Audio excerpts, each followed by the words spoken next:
Don't downgrade from Windows 10 to Windows 8.1. 7 to 8 minutes. Laptop showing Windows 8 start screen. Pieter, Shutterstock. Windows 10 can sometimes be a real mess. Between botched updates, treating its users as beta testers, and adding features we never wanted, it can be tempting to downgrade. But you shouldn't go back to Windows 8.1. And we can tell you why. Seriously, we installed Windows 8.1 and used it for a few hours so you wouldn't have to. You give up a better start menu. Windows 8 start screen. It's almost easy to forget. But Windows 8.1 didn't have a real start menu. Instead, it had a start screen.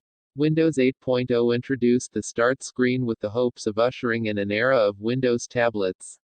It didn't work well, and Microsoft capitulated, but only slightly. Windows 8.1 reintroduced the Start button, but all it did was call up the Start screen, which was a band-aid at best. You can install a replacement program like Classic Shell or Start Menu 8. But that comes with its own issues. Classic Shell stopped active development, so you are opening yourself up to potential vulnerabilities. And other programs like Start Menu 8 either cost money, push extra add-ons, or both. Just look at this default install of Start Menu 8. Default Start Menu with Start Menu 8 running. Clicking on any of those top 4 options will install programs immediately. And this is a 7-day trial. So eventually, you'll have to pay to use the program. With Windows 10, Microsoft finally brought back the Start menu. Granted, it is far too cluttered and filled with ads. But that's getting better. And more importantly, you can cut out all the tiles and get a look very close to Windows 7 if you prefer. Related, how to make the Windows 10 Start menu look more like Windows 7. Full screen apps were a pain. Windows Calculator in full screen view. Another forgotten feature of Windows 8.1 was its push for full screen apps. Microsoft wanted to go after the mobile market. So with the introduction of the Start screen came full screen apps designed for tablets that you couldn't turn off. This was true even for apps where it wasn't necessary, like the Calculator app. Instead of using the separate desktop view, apps are maximized and take up the entire screen. You had to learn touch or mouse gestures to get a side-by-side view. But it didn't have near the versatility of programs run on the desktop. Microsoft tried to help with tutorials. But that didn't solve the underlying problem that the UI just wasn't intuitive. The best thing to do was to optimize Windows 8.1 for desktop mode.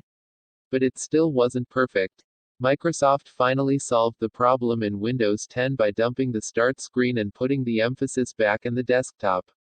And while there are again programs to bypass this behavior on Windows 8, just like the Start screen apps, they either cost money, come with extras, or both. It's worth mentioning that when testing this, launching the Calculator app with all defaults crashed one such program. Modern Mix. Error prompt when Modern Mix crashed. You give up security. Windows 10 is far more secure than any version of Windows that came before it. While we have complained about the unnecessary features Microsoft has added, security has been a top priority.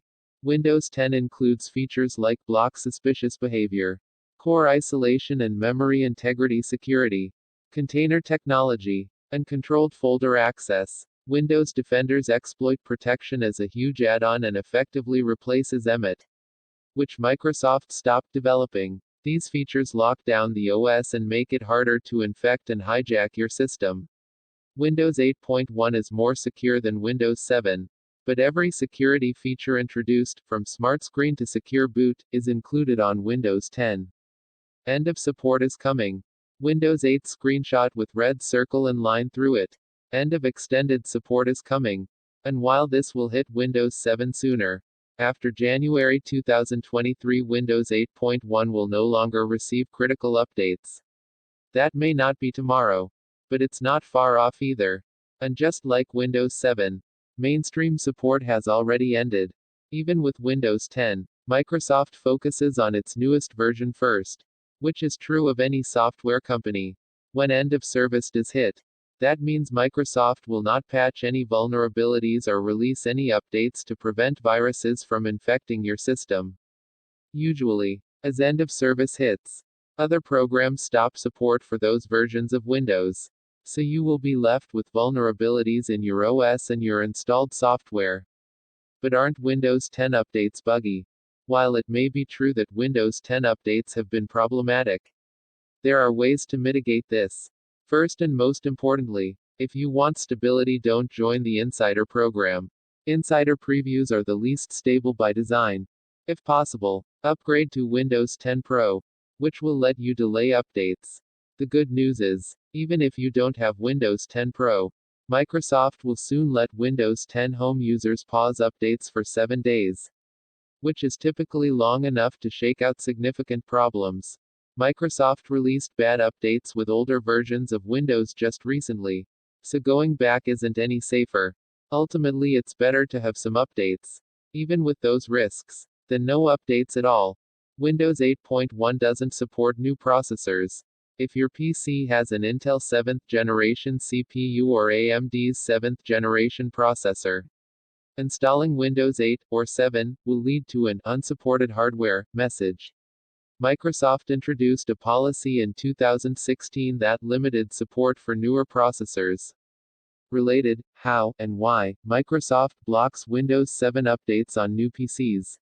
If Windows detects your machine has new enough hardware, it will block updates. Windows 8.1 and Windows 7 existed before these processors, so realistically work needs to be done to bring them in line with hardware changes that have occurred.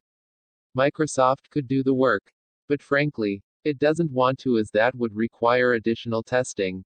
Given its track record with testing as of late, one might even argue that they've made the best choice possible. But without updates, running Windows 8.1 on new hardware means you are running without extended support now instead of in 2023.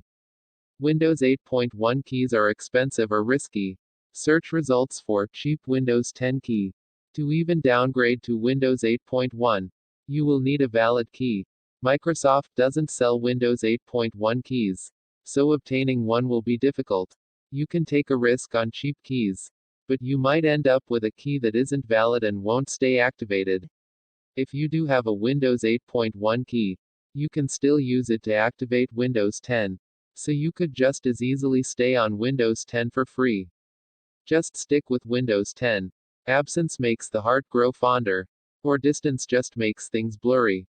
Put down the rose-colored glasses. Windows 8.1 was a giant mess. And there's a reason Microsoft abandoned it and started over. In the course of writing this article, we installed Windows 8.1 and used it for hours. It was a painful experience you don't have to go through. Even with all its problems, you're better on Windows 10. It's more secure, better thought out, and will continue to see support for a long time to come.